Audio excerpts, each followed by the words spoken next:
Salamat po sa iyong pakikibahagi sa programang Katagpuin ng Diyos, ilang sandaling pagbubulay-bulay ng salita ng katotohanan araw-araw.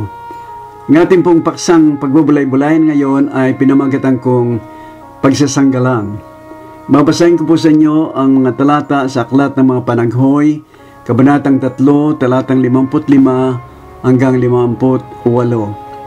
Ako'y tumawag sa iyong pangalan, O Panginoon, mula sa kabababaang hukay. Iyong dininig ang aking tinig, huwag mong ikubli ang iyong pakinig sa aking hingal, sa aking daing. Ikaw ay lumapit sa araw na ako'y tumawag sa iyo. Iyong sinabi, huwag kang matakot. O Panginoon, iyong ipinagsanggalang ang mga usap ng aking kaluluwa. Iyong tinubos ang aking buhay.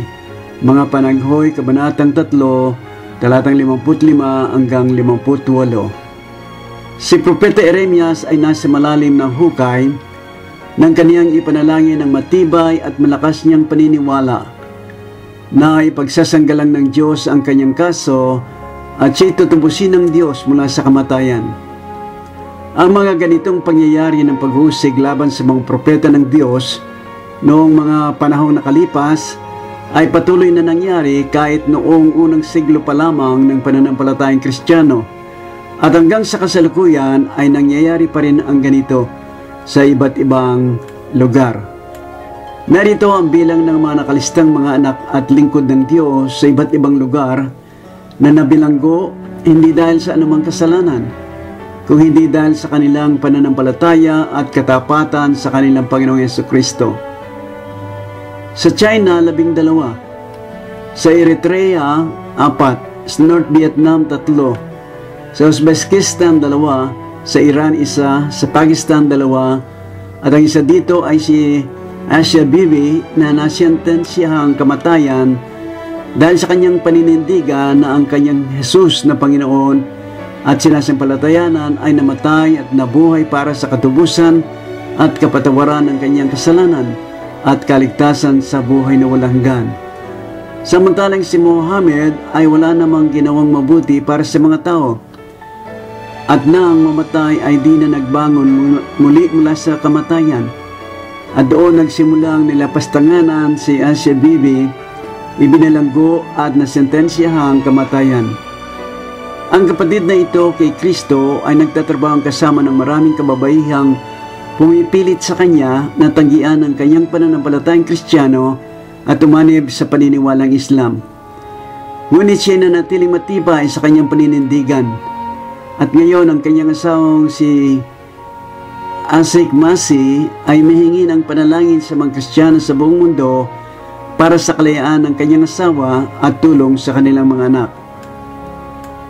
Bagamat hindi natin alam ang sadyang kalooban ng Diyos sa mga kapatirang katulad ng mga ito na nangasa ganyang kalagayan, subalit tulungan natin o tungkulin pa rin natin mga kapatid nila kay Jesucristo na ipanalangin sila, palakasan ang kalooban sa pamagitan ng pagsulat sa kanila, tulungang material o panalalapi sa abot ng ating makakaya, at sa gayoy magkaroon ng katuparan ng salita ng Diyos sa atin. Nasa Aklat ng Hebreo, Kabanatang 13, talatang 3, na ganito ang sinasabi: alalahanin ninyo ang mga may tanikala, gaya ng kayo'y nangagagapos sa nakasama nila, ang mga tinatampalasanan na gaya na kayo naman ay tinatampalasanan sa katawan. Pakinggan ninyo ang sinabi ng ating Panginoon Kristo patungkol sa mga anak ng Diyos na nakararanas ng mga ganitong karanasan sa buhay nila sa laman. Ang sabi niya ay mapapalad ang mga mapagpakumbabang loob, sapagkat kanila ang kaharian ng langit. Mapapalad ang nangahapis, sapagkat sila ay aaliwin. Mapapalad ang mga maaamo, sapagkat mamanain nila ang lupa. Mapapalad ang nangagugutom at nangunguhaw sa katwiran, sapagkat sila ay bubusugin. Mapapalad ang mga mahabagin, sapagkat sila ay kahahabagan. Mapapalad ang mga may malinis na puso, sapagkat makikita nila ang Diyos. Mapapalad ang mga mapagpayapa, sapagkat sila ay tatawaging mga anak ng Diyos. Mapapalad ang mga pinag-uusig dahil sa katuwiran, sapagkat kanila ang kaharian ng langit. Mapapalad kayo pagka kayo ay naalibura at kayo'y pinag-uusig, at kayo'y pinagwiwikaan ng sari-saring masama na pawang kasinungalingan dahil sa akin. Mga galak kayo at mga sayang totoo, sapagat malaki ang ganti sa inyo sa langit. Gayon din ang kanilang pagkausig sa mga propeta na nangauna sa inyo. Kaya nga mga kapatid kay Kristo at mga mahal naming kababayang Pilipino, walang sino mang taong may pagnanais na makaranas ng ganitong pag-uusig, pagkaalipusta, pagkabilanggo, maging ng mga matatapat na anak ng Diyos. Subalit, ito'y pauna na ng sinabi ng Panginoon Kristo sa mga mag-iibig sumunod sa Kanya, na ang alipin na hindi dakila kaysa Kanyang Panginoon.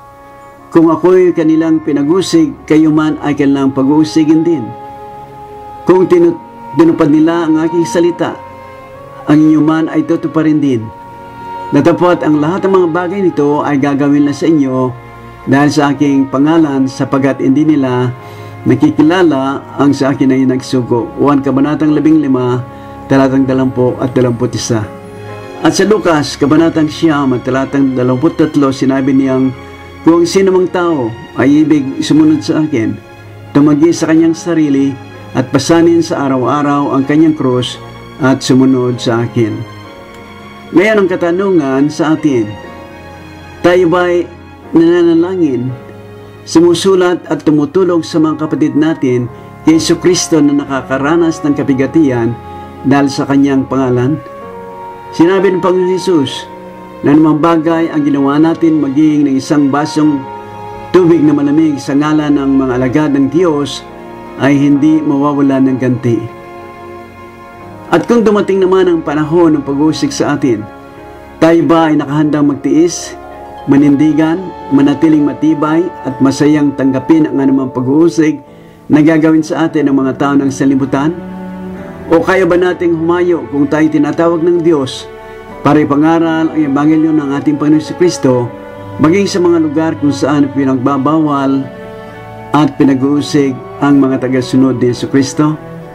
Ang sabi ni Apostol Pablo ay, sapagat sagana ng akin ang mabuhay sa Kristo at ang mamatay ay pakinabang. Pilipos, Kabanatang 1, talatang 21. Mapalad ang taong nagtitiis ng pag-uusig, sapagkat sa pagkasubok sa Kanya, siya ay tatanggap ng putong ng buhay na ipinangako ng Panginoon sa mga nagsisiibig sa Kanya. Santiago, Kabanatang 1, talatang 12, pagpalain po kayo ng Diyos.